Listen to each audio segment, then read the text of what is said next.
Di episode sebelumnya, kita diperlihatkan Jiang Han yang menyamar menjadi seorang wanita penari berhasil mengelabui penjaga gerbang ibu kota kekaisaran. Tidak hanya itu, dia tanpa dicurigai juga berhasil mendapatkan stempel atau tanda untuk mengikuti acara pernikahan. Pada saat penyamarannya, tak terduga seseorang yang juga sedang menyamar berhasil menangkap Jiang Han.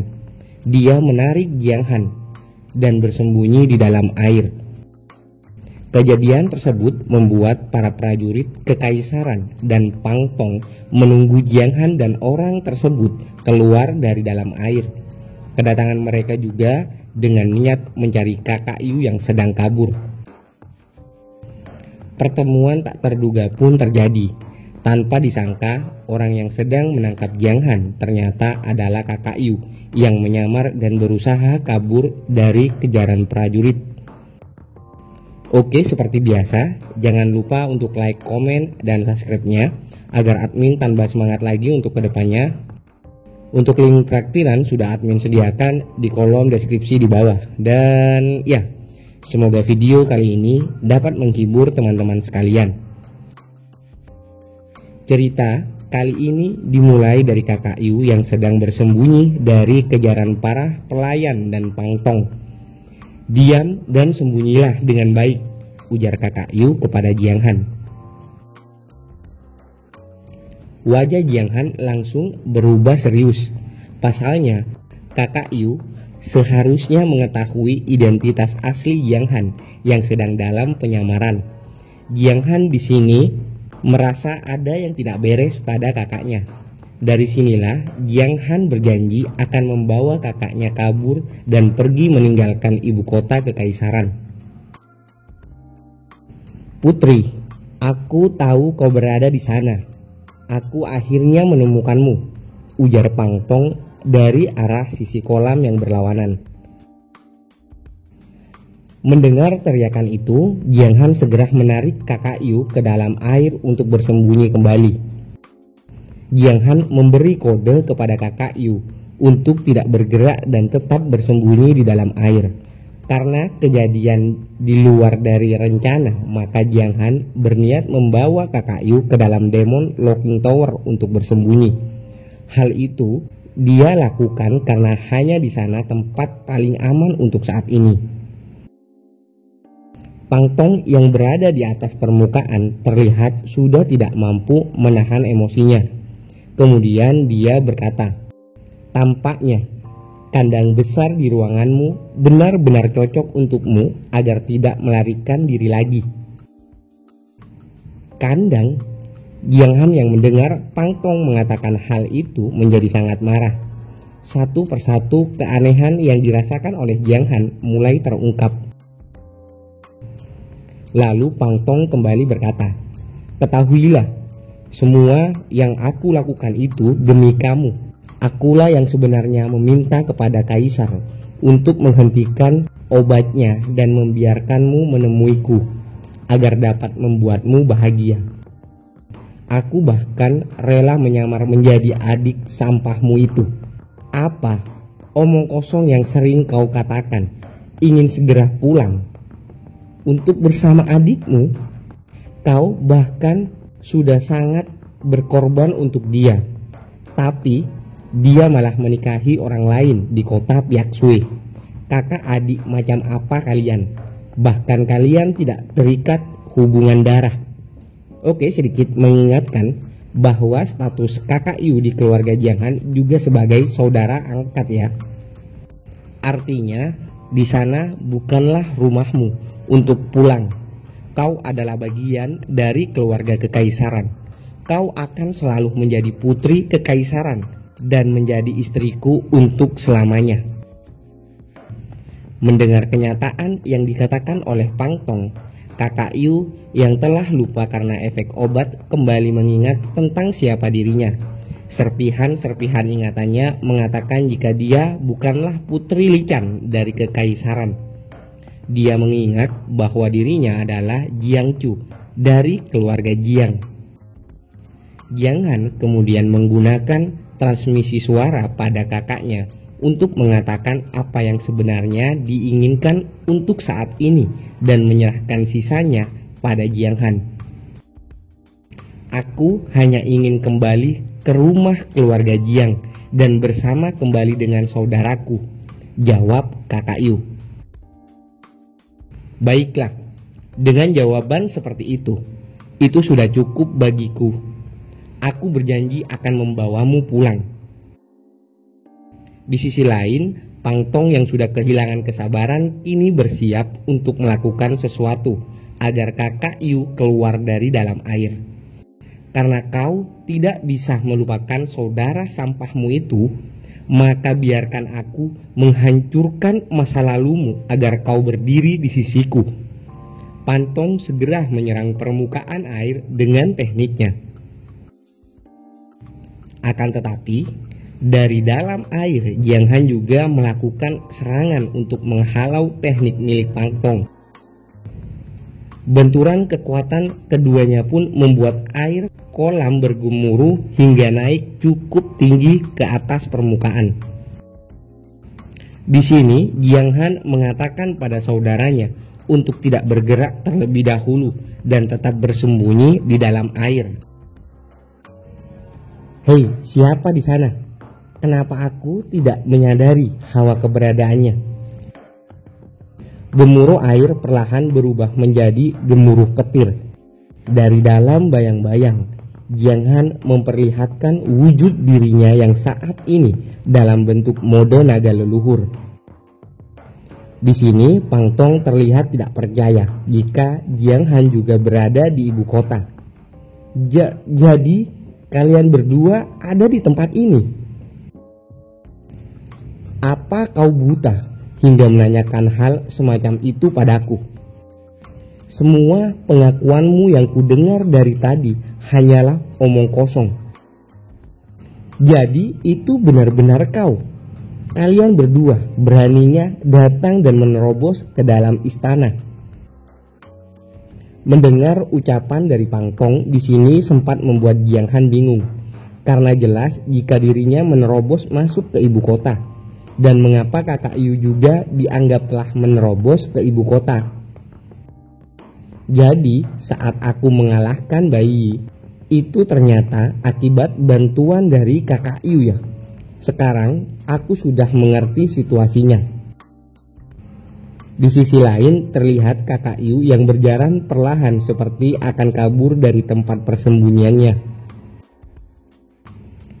Di benak Kakak Yu yang sekarang, dirinya masihlah belum mengenali Jiang Han sebagai saudaranya. Dia menganggap aneh semua kejadian yang terjadi saat ini, mulai dari Pang Tong yang menyamar dan berbohong dengan menjadi adiknya, dan Jiang Han yang menyamar menjadi seorang wanita. Maka dari itu dia berencana kabur dari tempat yang telah membuatnya pusing dan kebingungan. Sebelum dirinya kabur menjauh, Pan Tong berteriak, "Jadi inilah putri kekaisaran yang katanya mengontrol pasukan di Laut Cina Timur. Jika kau masih ingin kabur seperti itu, kau pasti akan berakhir di dalam penjara." Meski teriakan Pang Tong sedikit berdampak pada Kakak Yu yang sedang ingin kabur, di sini Jiang Han segera mengatakan kepada Pang Tong untuk menghentikan ocehannya. "Hei, jangan lanjutkan lagi semua omong kosongmu itu. Berhentilah berbicara dan diam." Hahaha, tenang saja. Calon istriku tidak akan bisa kabur dariku. Dia tidak bisa pergi menjauh dari sisiku, ujar Pan Tong yang bersiap melakukan sesuatu. Tiba-tiba sesuatu terjadi. Kakak Yu merasakan sakit di dadanya. Terlihat sesuatu tersebut bergerak dari dalam tubuh Kakak Yu. Hal itu terlihat seperti menggeliat seakan hidup. Apa?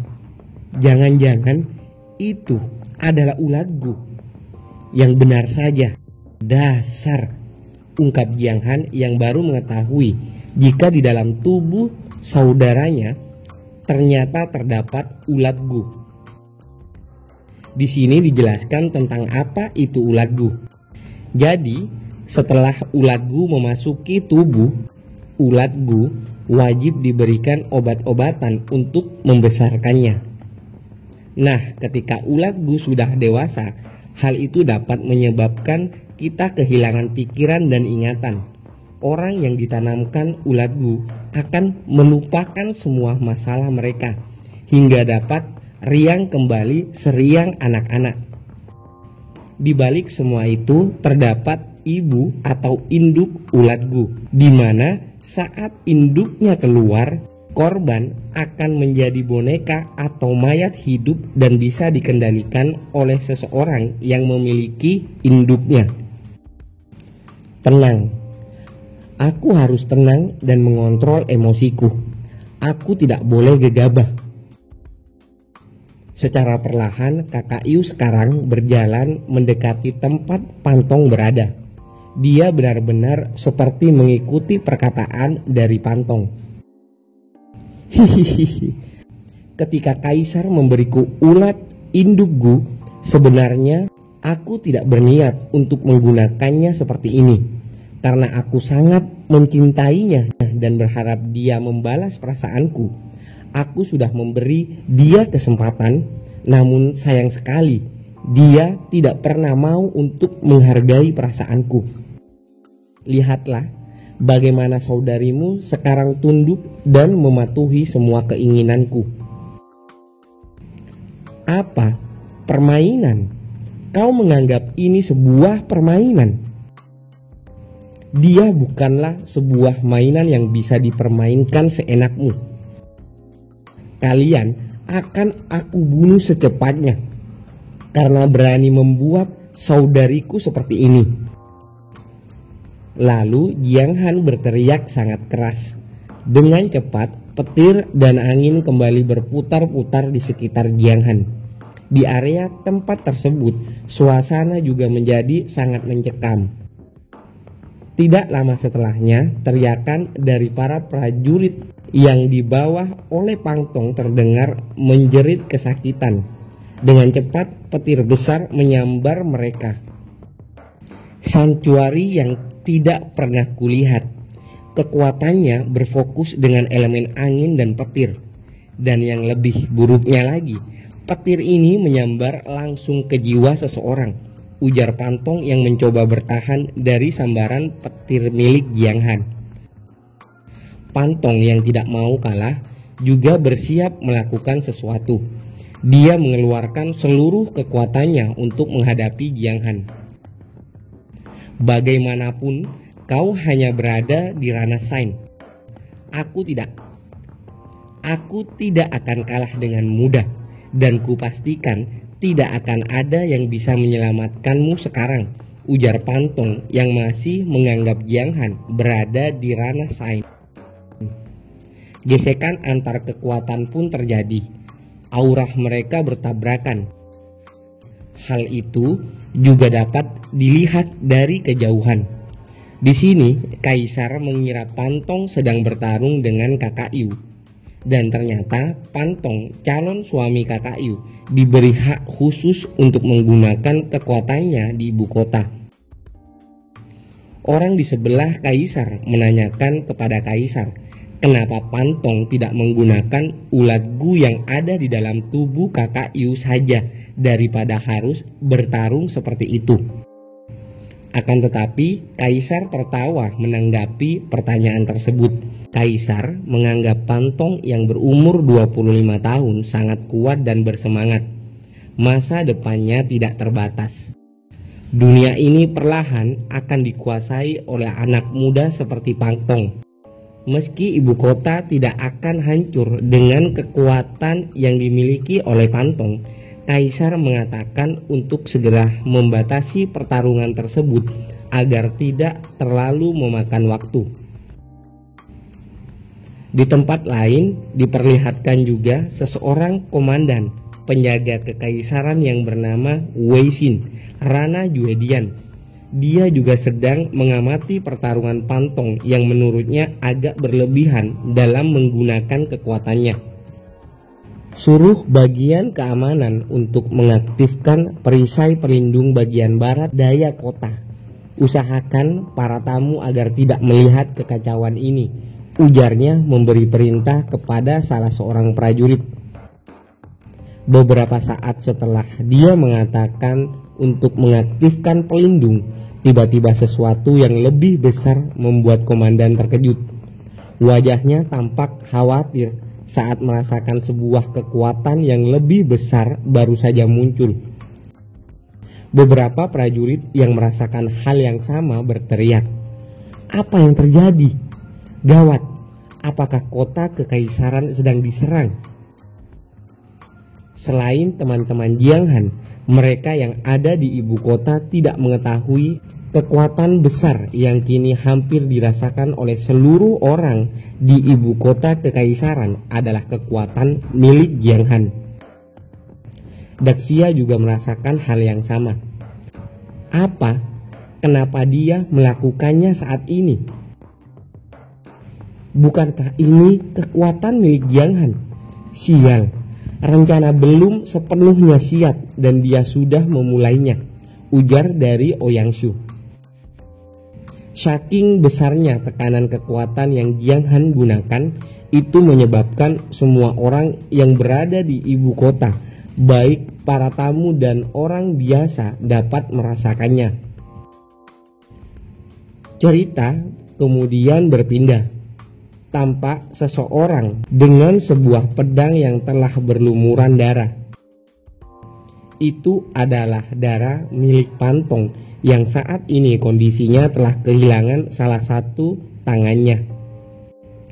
Dia berdiri mematung seakan tidak percaya dengan apa yang menimpa dirinya. Tangan tersebut diketahui adalah tempat tinggal dari induk ulat gu berada. Kau selalu berbicara omong kosong, bahkan terlalu percaya diri pada kekuatan milikmu yang lemah. Mulai saat ini, induk ulatgu akan menjadi milikku. Karena kau sudah tidak berguna lagi untuk sekarang, maka cepatlah mati dan pergi dari sini, ujar Jiang Han yang bersiap untuk menyerang. Sosok yang berada di belakang Pantong adalah salah satu teknik pemanggilan milik Jiang Han. Sosok tersebut saat ini memegangi Pantong dan menahan pergerakannya. Tanpa basa-basi, Jiang Han segera menebas tubuh milik Pantong menjadi dua bagian. Beberapa saat kemudian, sosok tersebut merasakan kekuatan besar lainnya sedang mendekat. Dia segera memberitahu hal itu kepada Jiang Han. Perasaan niat menghancurkan ini sangat keren. Beberapa orang akan segera datang. Hadiah besar sudah dipersiapkan. Maka dari itu, belum selesai Jiang Han mengatakan kalimatnya, tiba-tiba dia merasakan sesuatu dari tubuh Pantong yang saat ini tergeletak tak bernyawa. Apa? Sebuah nafas seekor monster. Bagaimana bisa itu terjadi? Sial, sekarang bukan waktu yang tepat untuk menyelidiki keanehan ini. Beberapa orang kini melesat dengan cepat ke arah Jiang Han dan dapat Jiang Han sadari. Dia segera menarik tangan dari kakak Yu untuk ikut pergi dari tempat tersebut. Setelah ulat gu dibangkitkan dan ditanam di tubuhnya, apa dia saat ini kehilangan semua ingatannya? Bagaimanapun dengan induk ulat gu yang sudah aku dapatkan, pasti akan ada cara untuk membuat kakak Yu kembali sadar dan sembuh. Buka Demon Locking Tower, teriak Jiang Han yang akan kabur. Tepat setelah Jiang Han memasuki Demon Locking Tower, beberapa orang tiba-tiba sampai di tempat pertarungan terjadi. Mereka adalah para komandan kekaisaran, dan mereka saat ini sedang melihat tubuh Pantong yang mati secara tragis dengan sebuah tulisan di sampingnya. Sial, seberapa hebat orang yang berani melakukan hal ini, ujar dari jenderal pemimpin Zhao. Ranah Juedian tahap ke-8. Komandan Wei menambahkan bahwa seharusnya siapapun dia yang melakukan hal ini pastilah masih berada di dalam ibu kota. Aku sudah mengaktifkan sebuah formasi yang dapat menutup kota kekaisaran. Bahkan nyamuk tidak akan bisa kabur dan keluar dari sini. 3 hari kemudian adalah hari pernikahan. Para tamu sudah diundang untuk menghadiri acara. Sekarang bocah itu telah mati dan Putri Lican telah menghilang. Jika berita ini diketahui oleh para tamu, ibu kota pasti akan dalam keadaan kacau. Mungkin ada lebih dari 1 orang yang berhasil menyusup dan masuk ke dalam ibu kota. Bagaimana hal ini bisa terjadi? Aku akan segera memeriksa semua orang. Aku akan mencari orangnya dan melapor kepada Yang Mulia Kaisar. Salah satu komandan yang datang tengah membaca tulisan yang berada di samping mayat Pantong. Diketahui jika tulisan tersebut ditulis dengan kekuatan jiwa yang isinya adalah tanah dan ibu kota bukanlah tanah biasa. Mereka semua ternyata adalah orang yang terbuat dari bebatuan. Orang ini diketahui adalah Komandan Yu.